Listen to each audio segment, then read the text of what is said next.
Polio मुक्त भारत अभियानांतर्गत 22 फेब्रुवारीला दुसऱ्या टप्प्यातील पल्स पोलिओ अभियान राबवण्यात आलं। रविवारी शहरातील विविध पोलिओ बूथवर 0 ते 5 वयोगटातील बालकांना पोलिओचे 2 थेंब पाजण्यात आले।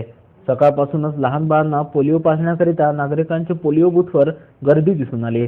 अशाच प्रकारे शिलांगण रोड स्थित सतीश अग्रवाल यांच्या दवाखान्यातही पल्स पोलिओ मोहीम राबवण्यात आली।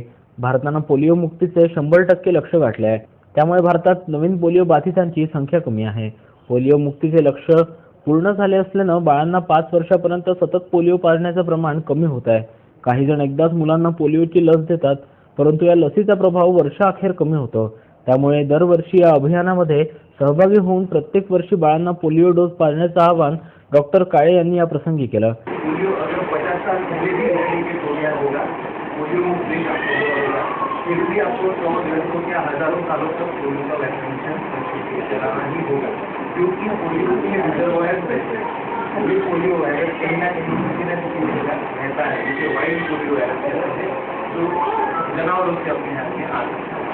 ये वायरस का spread specially December January February end of winter season में हो सकता है। यावेळी प्रवीण ओझा, गोपाल चांडक आदींसहित डॉक्टर वर्ग व नागरिक उपस्थित होते।